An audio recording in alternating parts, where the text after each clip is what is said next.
Started recording. Okay, so let's start, students. So, where we were just we were discussing about syntax, context sensitive grammars. Okay, so context sensitive grammars under this topic.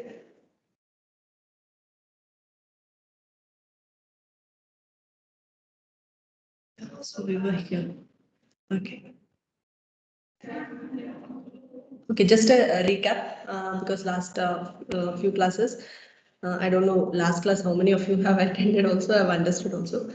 I'll just show you where we had started. Yeah, all these things we have discussed in last class, right?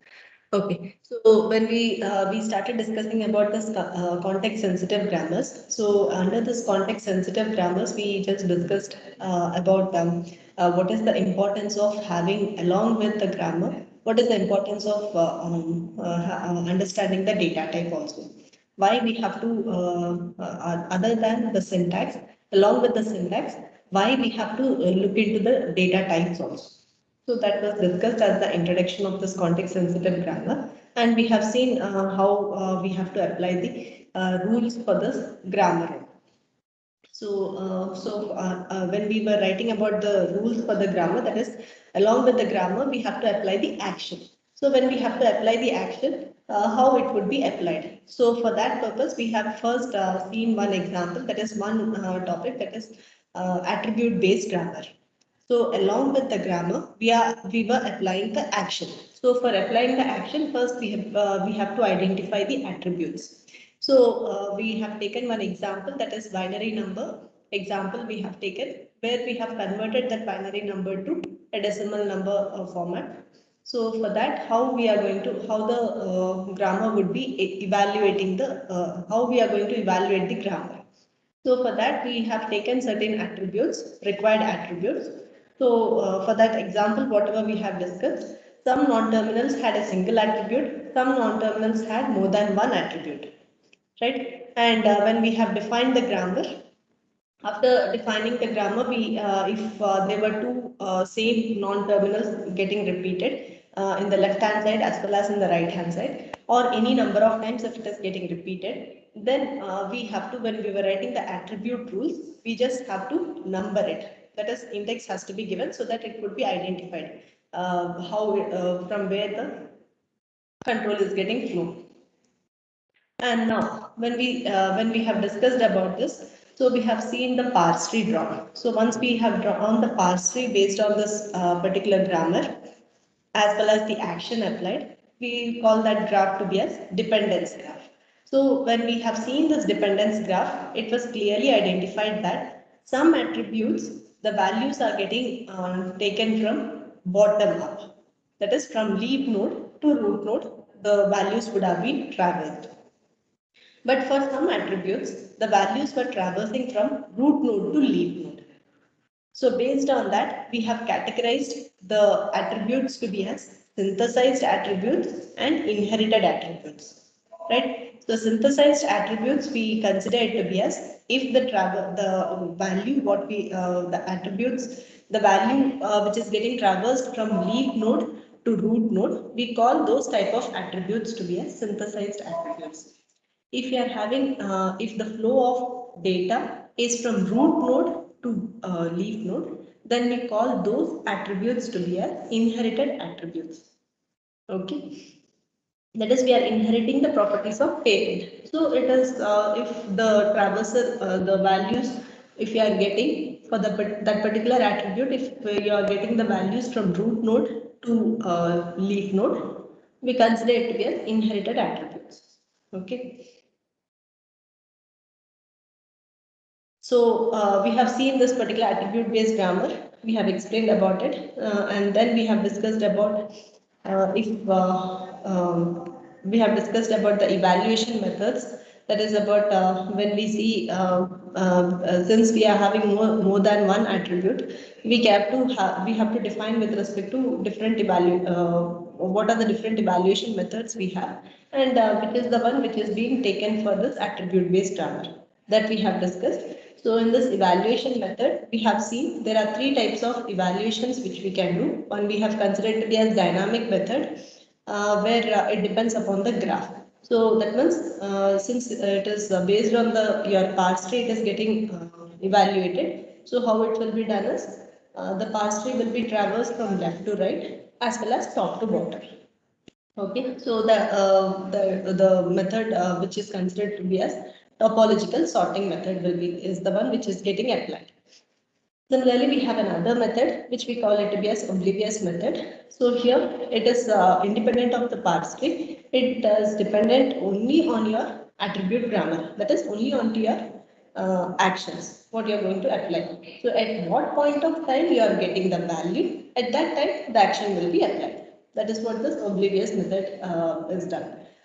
Rule-based method. Here, both the evaluation will be taken care. This is what we have seen with respect to our attribute-based grammar. So, rule-based method where along with the parse tree, we have certain rules. That is, along with our grammar, we have certain actions which has to be applied. So, based on the actions, attributes, when you are going to get the values, based on that, you will be evaluating. So our attribute based grammar is nothing but rule based grammar. So that we have discussed about the evaluation, different evaluation methods, and what the attribute based grammar we take up. So when we have discussed what is the problem which we come across, usual problem what we can face with respect to the attribute based grammar is since the flow of data can be from top to bottom or bottom to top, we should make sure that you will never end up in a circularity. So if you are if there is any dependency from one attribute to another attribute, that is from leaf to node, root node, and the other attribute requires root node to leaf node, you should make sure that you will never end up in a loop kind of thing. So that is what we call it to be a circularity. So you should never end up in a cycle. If you end up in a cycle, it is like an infinite loop, you will never come out. So this has to be taken care. So for that, we have discussed with one example. So along this, what are the other problems? Usual problems. What is the disadvantage of this attribute-based grammar? So the disadvantage of this attribute-based grammars is attributes itself is the disadvantage, because here we can have many attributes. Since we are having many attributes, we require some storage space. Someone has to maintain some location has to be given for storing all these details. Along with that, we have to even keep track of how we are going to get the value for these attributes. Whether we are going to get the value from root node to leaf node or leaf node to root node. How we are going to get the value. That also has to be located. So that is another disadvantage. Storage is another disadvantage. And along with this, for some problems they have given solution that with respect to tables we can maintain it. So these were the problems what I have just discussed. This for some problems they have came up with an solution, that is we can maintain a table which we call it to be as records. So where you can keep track of the values. But still this also is having a problem that is since it is a centralized one, anyone can access it. Along with that, we have to have sync for that. That is who is going to modify the value for which variable. So consistency also has to be maintained. So the problems for this attribute based grammar is little high. So that's the reason why most of the parsers doesn't go with this attribute based grammar. They go with the next one, that is ad hoc syntax directed grammar is the one which will be mainly used. So today's class, whatever we are going to take, that is what we will be seeing it in the YAML. So in your lab, coming up lab, not in next lab, next to next lab, what we are going to see, it would be based on this syntax directed grammars. Okay. So now, when we are discussing about the syntax directed grammar, so our main problem with this attribute based grammar was what? It had we can have many number of attributes. So that was one of our main disadvantage. So since we said we can have many number of attributes, if we can restrict on these attributes and still we can do the evaluation, then it would be better.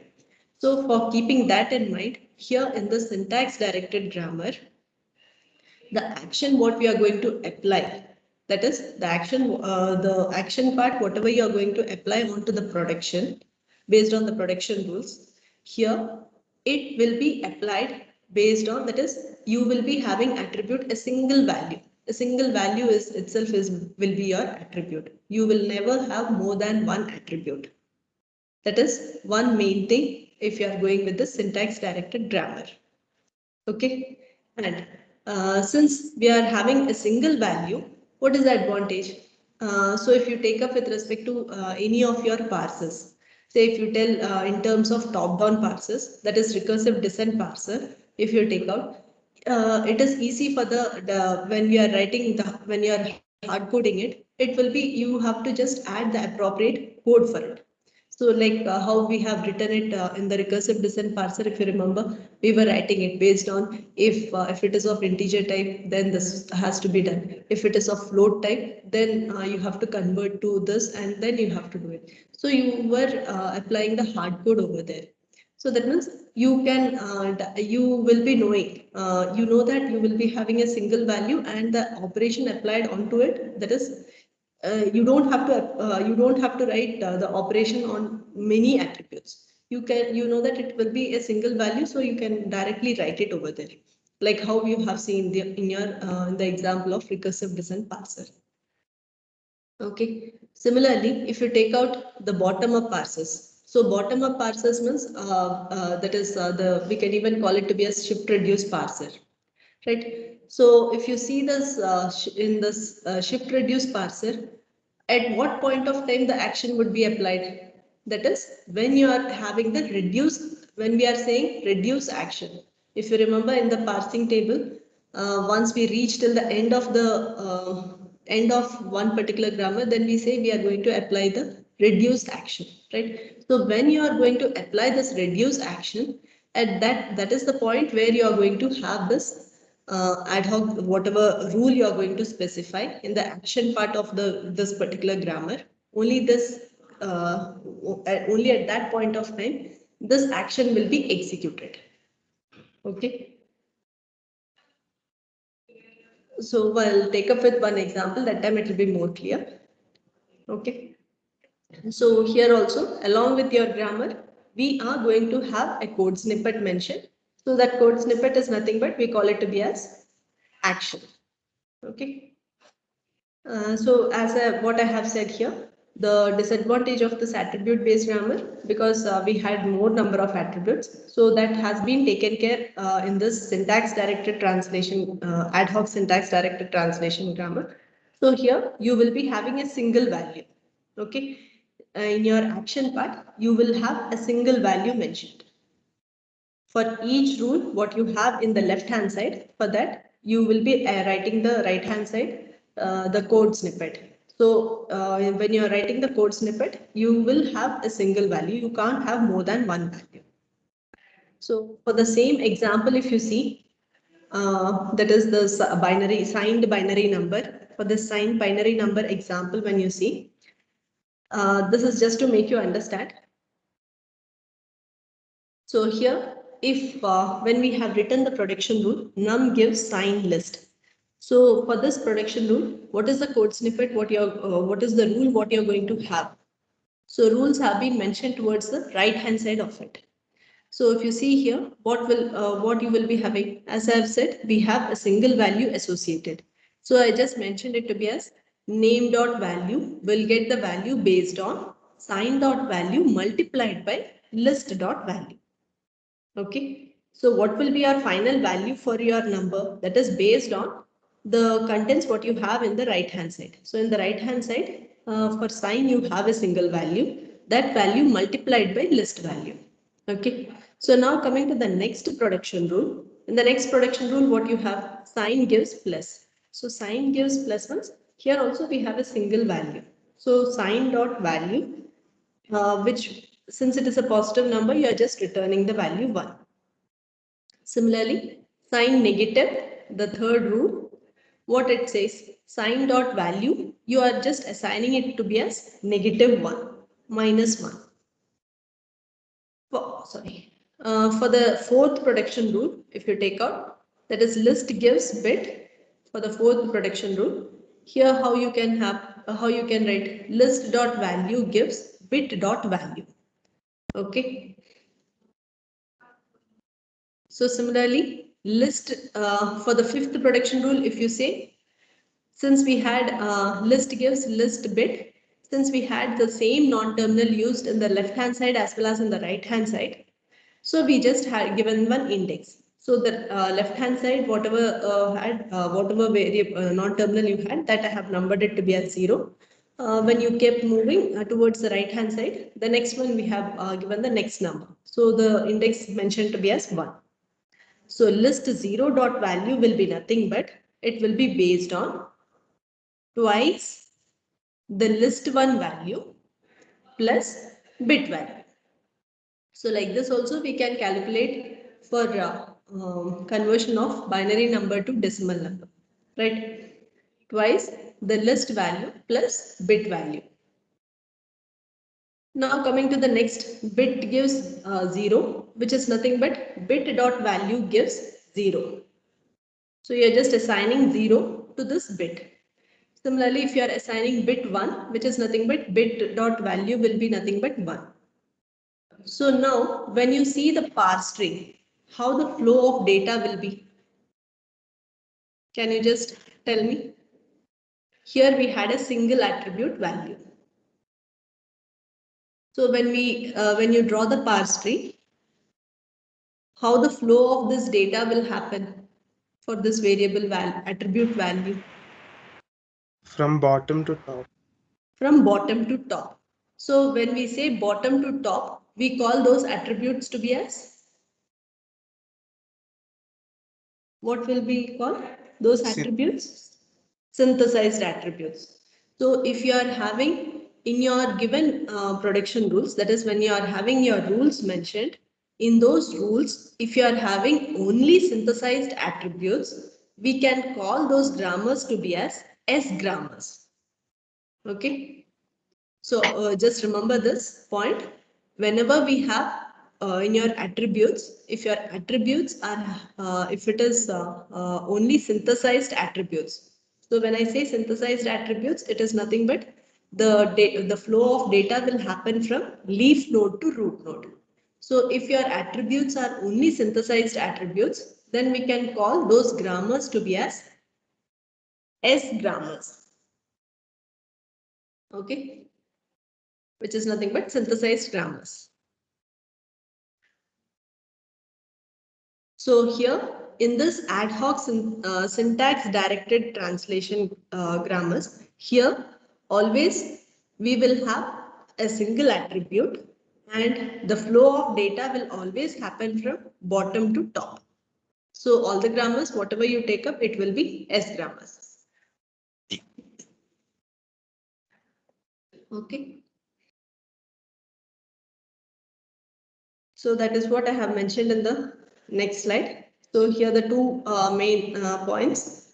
It is single value associated and always the flow of data will happen will be only in a single direction.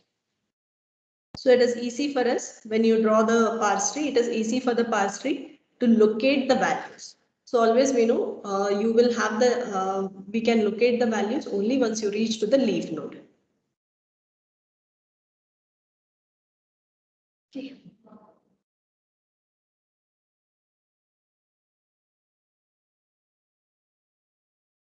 Okay, this is the other point what I just told.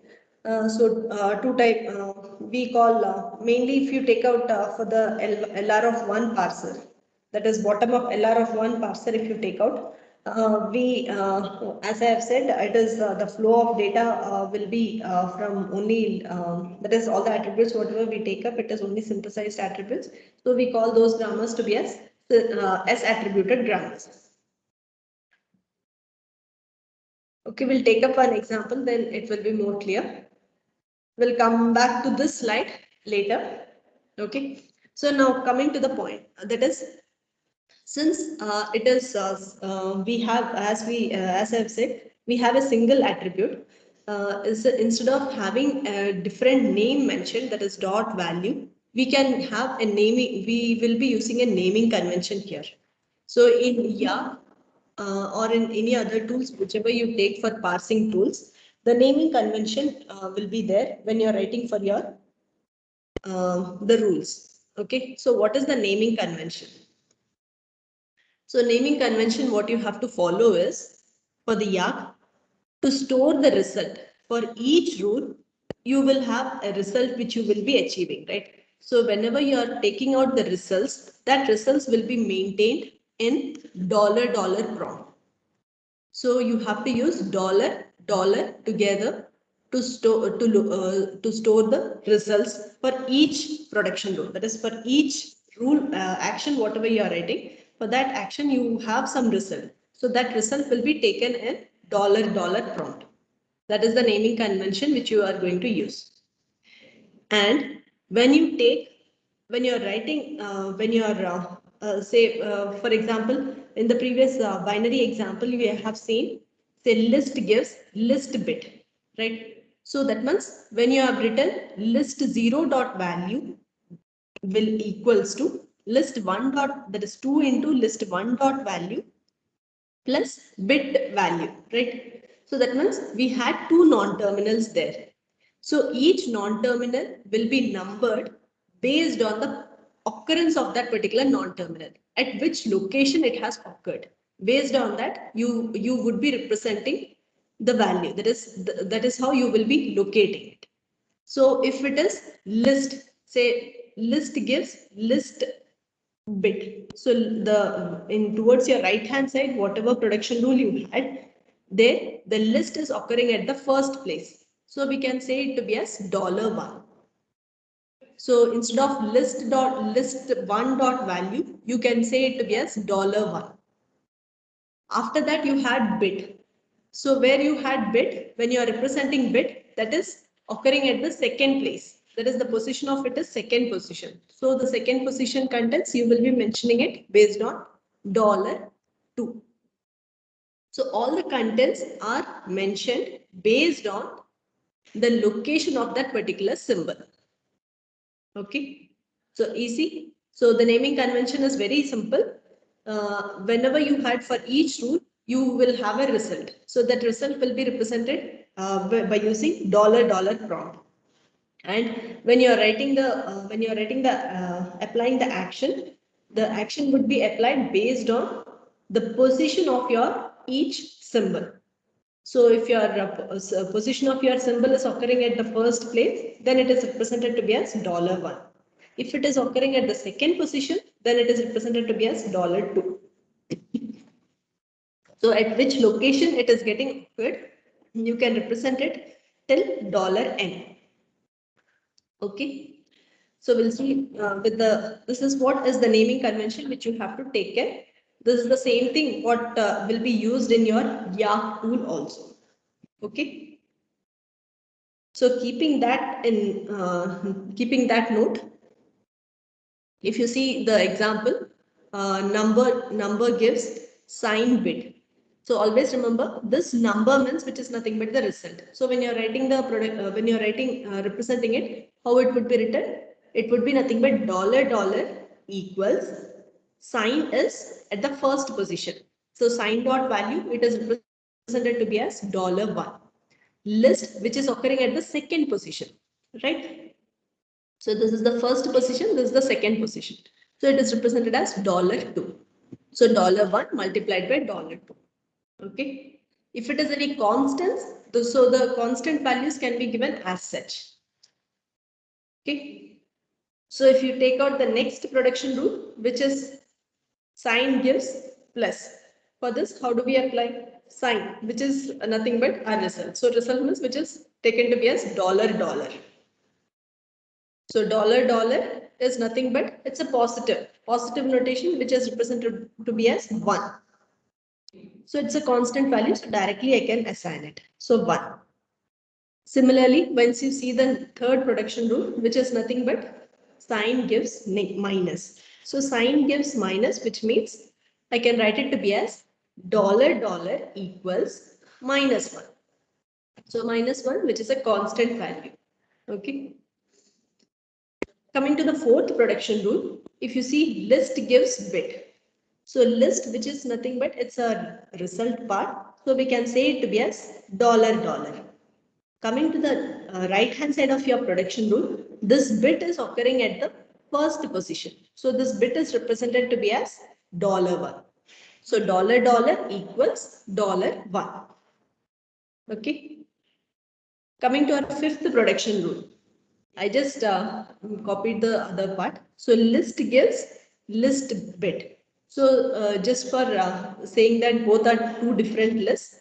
One is the root node part, the other one is the leaf node one. So I have given it to be as index value, which is 0 and 1, right? So the list which is there at the left hand side of the production rule, it is represented to be as $. So $, equals, I'm multiplying 2 with this list is at the first position, right? So this is at the first position and this bit which is at the second position. So I can use this bit to be as $2. I can use this list as $1. Okay. So what is the formula? What I am going to apply? 2 into $1 plus $2. So whatever value I have for this list in the past tree, that is taken to be as $1. The next one is $2, because in the production rule, bit is coming as the second part. So this is how the naming convention will happen. Coming to the sixth one and the seventh production rule, bit gives 0. So 0 is a constant value. So I can directly say $, equals 0, since it's a constant value. Last seventh one, which is bit gives 1. So I can say it to be as $, equals 1. So 1 is another constant value. Is it clear? So this is how we will be writing the action part. That is, so this is much easier when compared to the attribute based grammar, because since we have a separate naming convention, only by using for each production rule you will have the result, that is the left hand side whatever comes, so that is represented to be as $. Right hand side, when you are considering, it is considered based on the position where that symbol is occurring. So based on the position, you would be applying the naming convention. So if it is at the first position, this is considered to be as $. If it is at the second position, it is considered to be as $2. So like this, we can write the rules for our grammar. So we can evaluate our production rules. Okay. So hope it is clear. So I'll just move on to the next example. So can you just help me for completing this? This is our usual example for arithmetic operation, which many of you have told you will by using this yak, how you will be writing. So which is expression equals expression minus term or expression plus term or term. Term equals term multiplied by factor or term divided by factor or factor. Factor equals open bracket expression close parenthesis close bracket or number or name. So how do I write the production rule for how do I write the syntax directed actions for this? Can you just tell me? So the first one, how do I write? So I've just opened the curly brace. This is my curly brace. Expression equals expression minus term. Dollar gets $1 minus $2. Yeah, I don't know why it is going here and there. Okay, so dollar. So dollar equals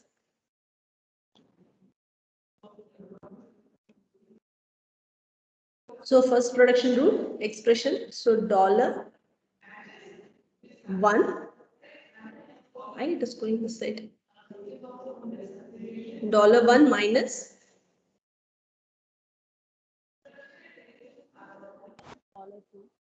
$2. $1 minus $2. Right? What is this? Is it correct? I don't know why this is going this side. What I have written is $1 equals $1 minus $2. So let us see at what locations each towards the right hand side of our production rule. Right? Why it is going this side? Expression equals towards the right hand side if you take out. What is this? At which position? This is at the first position, right? At what location this term is at? Expression minus term. So if you start numbering it, at what location this term is at? Expression is at first location. We have a minus that is at the second location. We have a term which is at the third location, right? So when I'm writing, even though it is, we have to number it based on the position.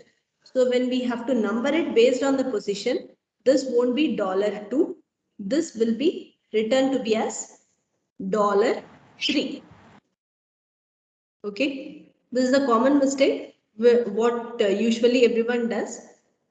So minus if you are having any terminal in between, that will not be considered, that you don't count it. So that is a common mistake usually found. So you don't repeat it. So expression which is at the first place, so we have written it to be as $1. After that we had a terminal, that is the operator, which is minus. So that is at the second position. So minus. After that term which occurs at the third position. So it is $3. Okay. For this one. Ma'am. Yes. Ma'am, why is it $3, ma'am? Because in the previous question, like the previous one, we took it as $2 only, no, ma'am. There was 2 into list one, 2 into list one plus. 2 into list one. It's that is the form. That is the conversion part. This is the formula what we have applied for converting to decimal number. So 2 is a constant value. Here we don't have any 2, right? Here we don't have any 2, right? If you had 2 here, then 2 is going to occupy the first place. List is going to occupy the second place. Bit is going to occupy the third place. Then what you said is correct. Then it would be considered to be as $2 plus $3. But according to our grammar, we don't have a $2 here. Right? This is the one which we had. Okay, ma'am, and I had one more question. Like the code snippet, the attribute-based code, whatever we are writing, so shouldn't it be for a application like the given grammar is for the binary thing, and you're in the code snippet we're converting it to decimal. So like in that case, the next example that we are doing now, the arithmetic operation example, here shouldn't we take some kind of use case or some kind of application and then try to convert it or directly convert it? Means? Here when we write dollar gives dollar gives $1 minus $1 $3. minus $3. That is basically direct conversion of the given grammar, no, ma'am. Yeah. We're not using any logic to do something else other than what is given. We're just converting it.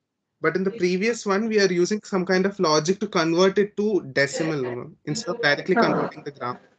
Uh, So yeah. that logic, why are we adding in the previous one and why not here, ma'am? That was my question.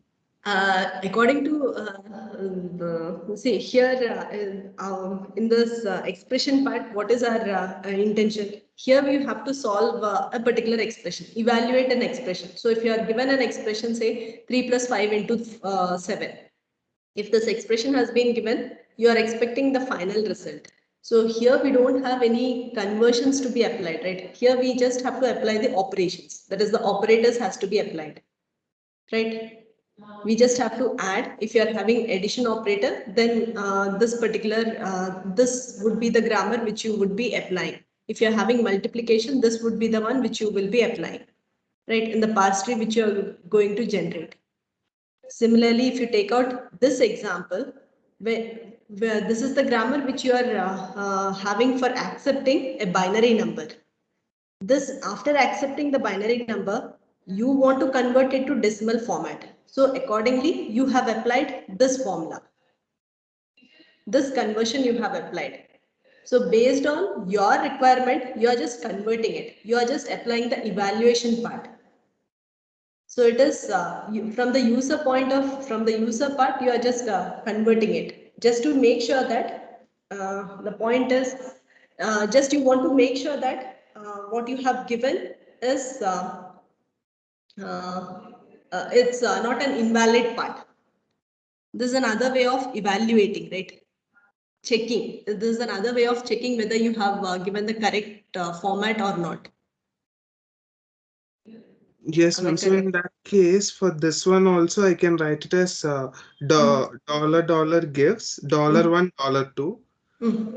Then dollar gives $1 gives -1, like that. Is it fine? Okay. If you write instead of this particular this one, you are saying $1 multiplied by $2, right? That is what you are saying, right? Not multiply, like just write it as it is, like Then which that. operator you will use? Just we have to just verify. Just concatenate, no, ma'am. Like in that Con- case, the Concatenate. three, so like whatever is given in the grammar, ma'am, like the thing we did in the next one, what if we do here as dollar gives $1 $2. So in this case also it will be a S grammar only because it's like it's going from leaf to the root. We'll keep. Yeah.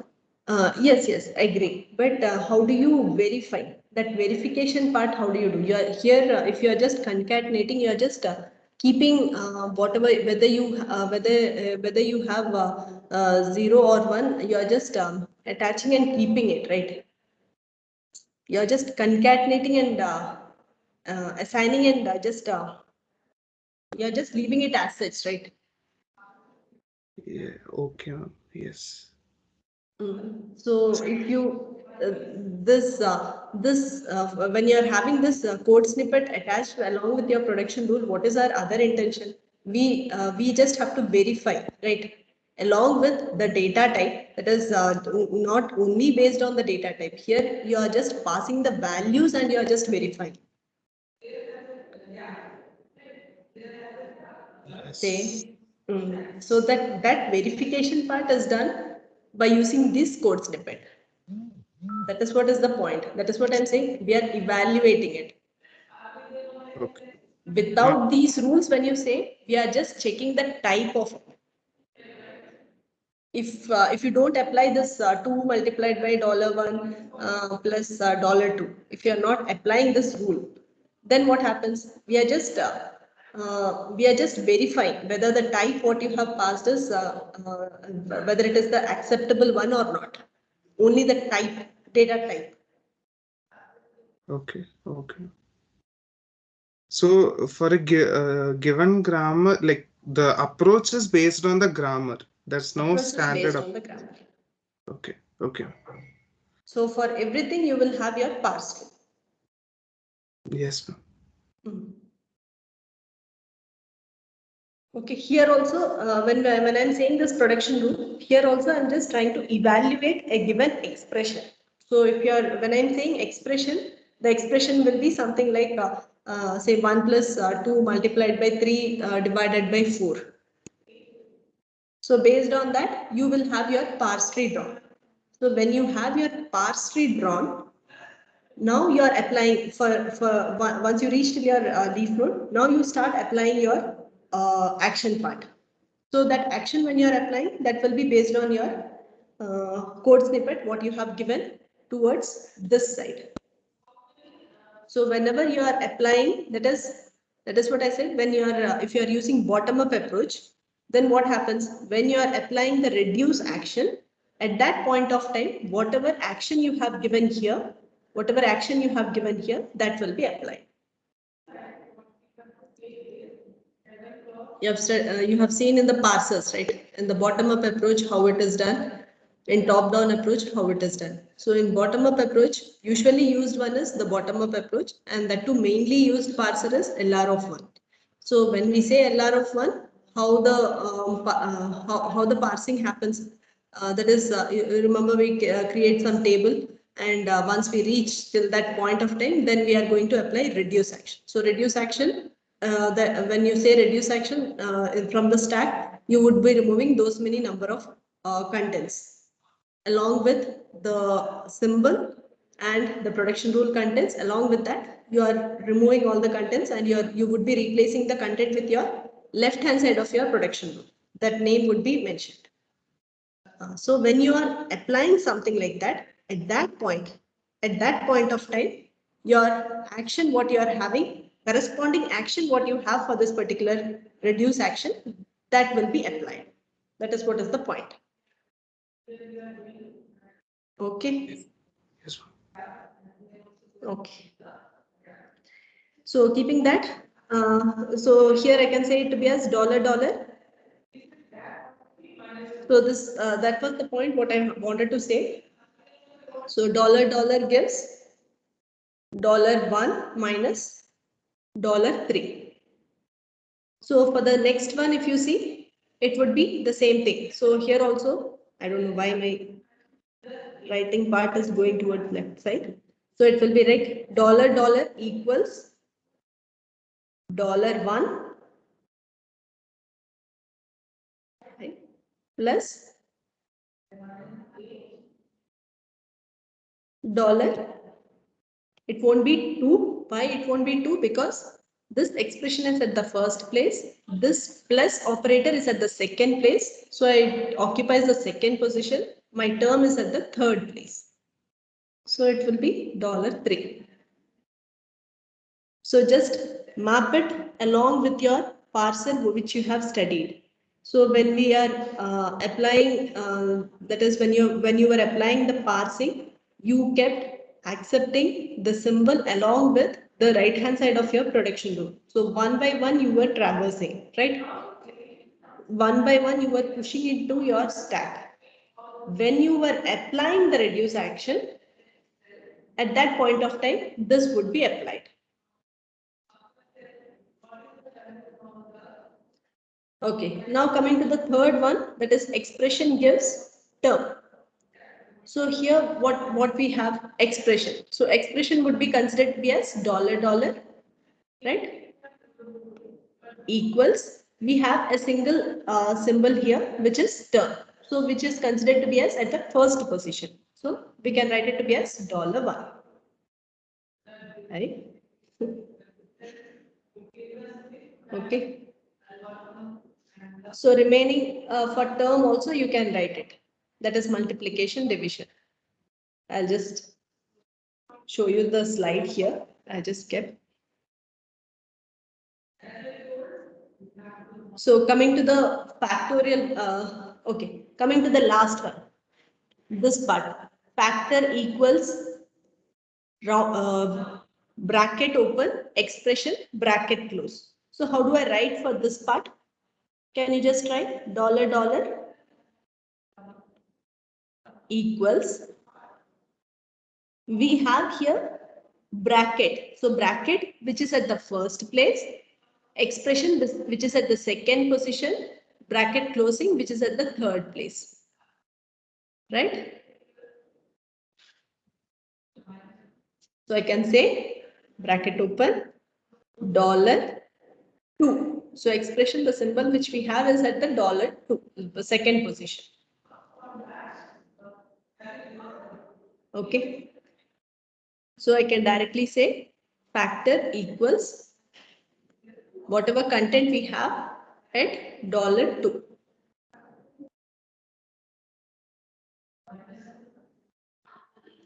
Now coming to the next one, factor equals num, which is here I just mentioned to be as type. If it is type you can consider or value of num. Type or value of num can be taken. Similarly, name is nothing but the variable name. So here I have considered type. So along with type, I can even consider value of that particular name, what you have given. So based on that, you can achieve the final value.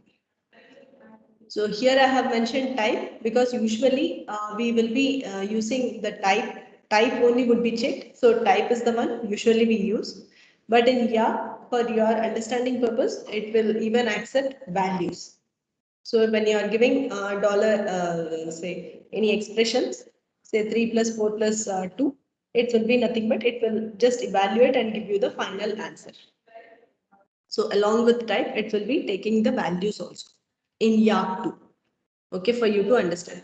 But usually for parsers, it will take out the type of what number you have given. Similarly, what is the type, what you have given for your variable name, data type. Okay, based on that, it will take out the results and it is easy for the users to use also. And there is no much thing which we have to do in our grammars. So it is easy for us to traverse. Calculations also will be easy. Maintenance is also easy. So that's why usually in LR of 1 and all, this is the one syntax based solving is the one which we have used. Okay. So now we'll move on to the last one more slide which was left out. Okay, here. Now I'll come back to this part. So now specifically I have mentioned for LR of 1 because usually in parsers, this LR of 1 is the one which we are using it. So usually when you take, especially for parsing, after you create your table, when you are parsing your string, how it is done? When you are saying reduce action, A gives B, that is A gives beta. How you are popping the contents? Say when you are parsing your symbols, that is given a string, when you are parsing it, you maintain a stack. In stack, what we are storing? We store the symbol as well as at what state you belong to, right? So these are the two things which you are maintaining. So keeping that, when you are applying the reduce action, what happens? How many contents you have to pop from your stack? We have to pop twice the contents of your beta. That is, beta means which is nothing but right hand side of your production row. So we were popping twice the contents of your number of elements in your the right hand side of your production row. So those many contents were getting removed from the stack and it is getting replaced by this A. Okay. So now when I'm saying the reduce action is getting applied, what will happen? Now we need value also. So that means now for LR of 1, now along with symbol and state, we will have our third attribute, that is the third content, which is taken to be as value. So value means which is taken as $. Okay. That is the reason why we have a single representation naming convention for storing the results. So for each one, we have this $. So when we are applying the reduce action, what happens? For each part, the dollar has to be $$ also has to be included. So instead of twice, we will be applying thrice. It's very bad.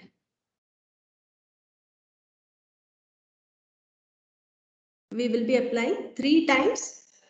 We have to pop thrice the number of elements in the right hand side of the production rule.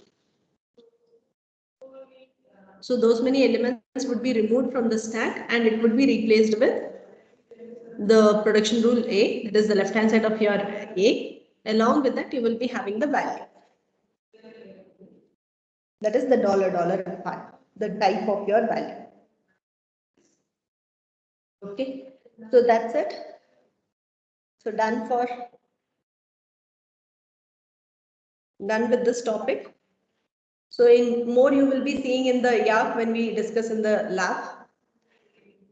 Okay. So done with context sensitive grammars. So next class we'll continue with intermediate representation. So thank you. Any doubts? We can take it.